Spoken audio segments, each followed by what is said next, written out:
object that we store is encrypted, it's broken up into pieces, and those pieces are stored on tens of thousands of storage nodes that are located in 100 different countries all over the world. We store snapshots of blockchains, and really what Storj does is allow us to access those snapshots more cheaply and more quickly than the traditional cloud.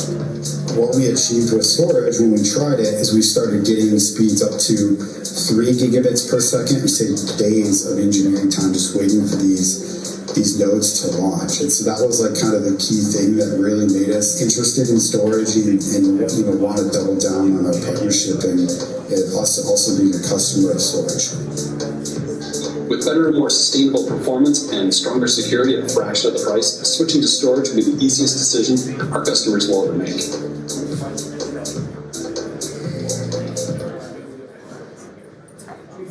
Hey, thanks everyone. Thank you for coming to our town hall. We've been doing these town halls pretty much every quarter for what, 3 or 4 years? So we are so excited to be able to do it live here with you in ETHDenver. So what we're going to do is have our CEO Ben, our COO John, and CTO Jacob tell you all about what Storj has been up to in the last quarter. And then we're going to take a quick switch of stage, and we're going to get some panels up here to talk about decentralized storage and decentralized infrastructure. So thank you very much, and I will turn it over to the team.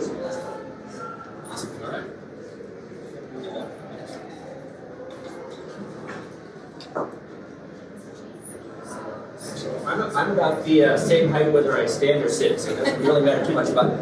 Welcome everybody. It is really exciting. As Rhoda said, we've been doing this. I think this is going to be our 18th consecutive quarterly town hall, which is always an amazing opportunity to connect with our community. And we were very excited because this is going to be our first in-person town hall.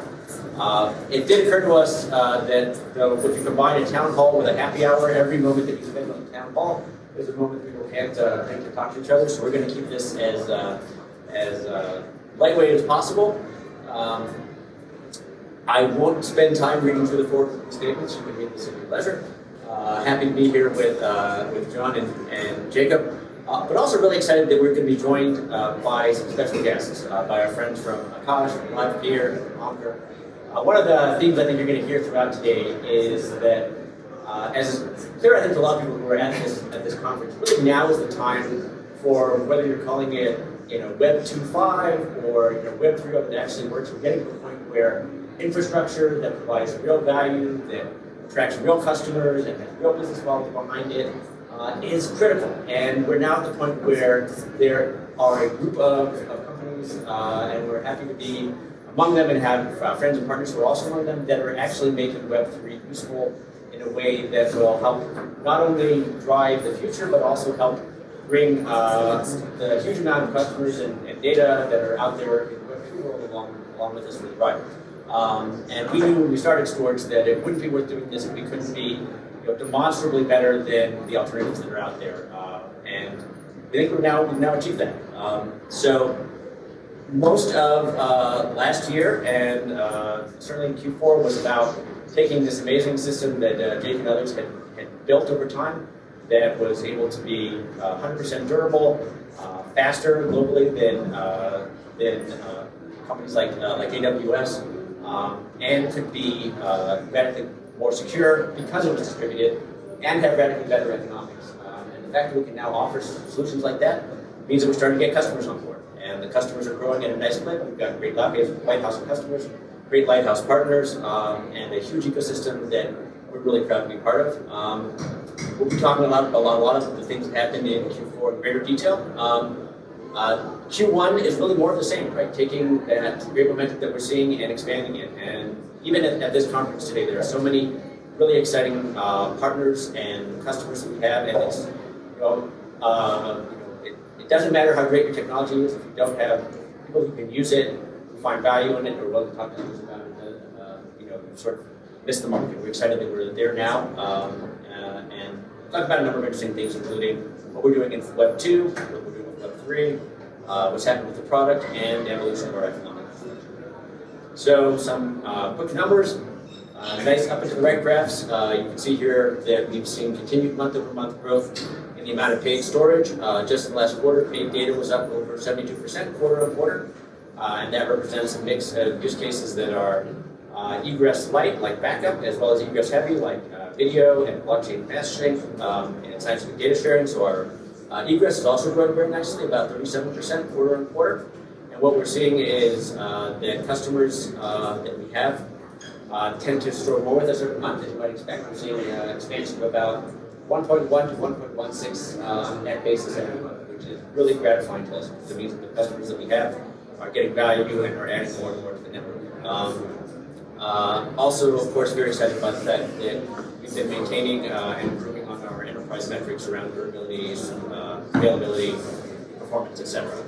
And I can talk about it, but we actually like to let our data do the talking. So all of this data is available publicly, just as all of our code is available publicly, all of our blockchain data is available publicly as well.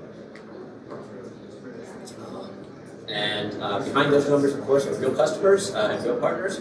And we have a nice mix of more traditional customers in the Web2 space, who tend to do things with video or scientific data, folks like the University of Edinburgh, behind bars, a video platform. You can see partnerships with leaders like TrueNAS and Splunk, and Hammerspace and Tribe, all on the Web2 side. And then, of course, at this conference, we're touting work that's happening with Web3, and you'll hear from some of these partners as we go on throughout the day. And of course, it's always nice to when you're doing great work to see that it gets picked up by the press as well. And just even in the last week, we've got covered by TechCrunch, by Chris Miller, who's one of the leading analysts in the storage space. And very excited by the fact that although we are a mix of Web 2 and Web 3, we are again being part of this great community of people who are trying to build the infrastructure for Web 3. There's a service called the Web 3 Index, which lists the top infrastructure projects based on activity. Happy to see ourselves at the top. We've been fairly consistently at the top for the past several quarters, but also really excited to be in such a great company with people like LivePeer and Akash and Pocket and doing partnerships with them. We have some of them here today to talk with us. So without further ado, let me turn things over to John to talk in a little bit more detail about some of the partnerships that we have going in the Web3 space. Thanks, Ben. I think we'll hear quite a bit more about this when we're talking with the panel here. One of the great things we're really excited to be announcing at ETHDenver is the partnership with Anchor launching Chainsnap.io. And Chainsnap.io is a great opportunity for helping communities spinning up new blockchains to do so quickly and efficiently. So a lot of the people here who are kind of familiar with blockchain infrastructure know that spinning up a node can be a lot of pain, especially when trying to synchronize that node chain state. And so by working with Anchor, we're able to provide extremely reliable, up-to-date chain snapshots from Anchor's infrastructure, stored in distributed storage on the Storj's platform. So you can download them very quickly and efficiently, taking what could be a 2-week or a month process of synchronizing a node and turning that into an hour-long process. So that's a really exciting opportunity that we've got. In addition, we did a great panel or a workshop with LivePeer earlier this week, and I actually got to get hands-on with LivePeer, and it's fantastic to see Web3 infrastructure working as well as it does. Uploading video, transcoding into LivePeer, seamlessly storing the transcoded assets on Storj, and then streaming them out. It's a fantastic way to see it, and it's not just us saying, wow, look, two great things work well together. We actually have a joint customer who's using both systems together at scale for an end-to-end video streaming solution.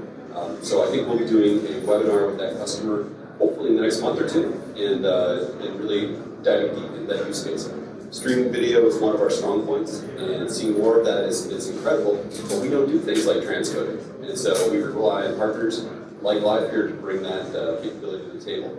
And when you take LivePeer plus Storj for that use case, it's something like a 20x increase in value by reducing that expense on Amazon. So it works just as well or better. So with that announcement, let me just go ahead and turn it over to Jacob. And Jacob went on a little bit about roadmap. Yeah, so I just wanted to touch on a few product updates, things that we're working on, things that we've done. Obviously, over the past several months, we've focused increasingly on scalability and performance, which you can see and heard earlier from the Anchor comments about how that has increased and got better. And then obviously we want to increase and bring this to more people. So our end-to-end encryption, typically people, when they interact with encryption, it's very hard to use. And so we've updated our UI to make it easier and more seamless to use our end-to-end encryption model so that we never have access to your data and that people who aren't as familiar with encryption are able to use it as well. And over time, we're also going to continue to focus on our customer growth and technology partner integrations, making our S3 API more compatible, more easier to adopt, and more easier to use. We also wanted to highlight the performance and go into a little bit more detail. So this is a micro benchmark that we did of us versus AWS. And you can see on the bottom right there that when you are close to AWS, of course the performance is pretty good. So this is from US West 2, which is in Seattle. And I measured it from locations all around the globe, from 8 or 9 different locations. And you can see the Storj performance has globally consistent performance around the globe. Whereas Amazon, where you get further away from the location, it's more plagued by intermittent slowdowns. Like you're going under a cable in the ocean, to transmit your data. And with Storj, we have a fundamentally different architecture that allows us to transmit that data in a different way that it doesn't have the same slowdowns because we're decentralized.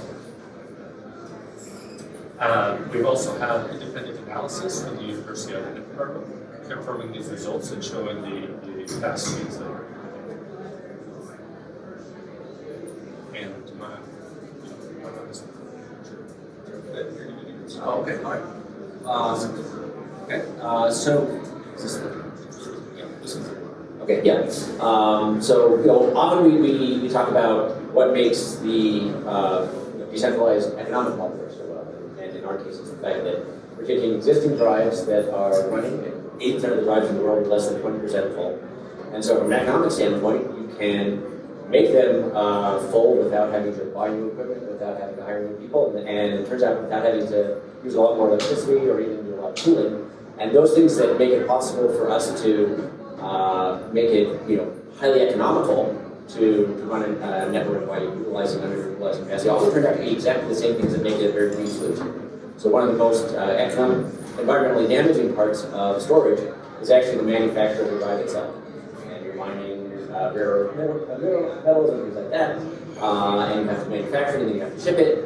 And so if you can take existing drives and extend their useful life, that's a great thing for the environment. And if you can do it without having to build out data centers, without having to pour concrete, that's a great thing for the environment. And if you're already powering the drive, the amount of extra electricity it takes to fill that drive up is almost negligible, right? So we're very excited by the fact that we are not only pioneering one of the most economic ways to use storage, but also one of the greenest ways to use storage.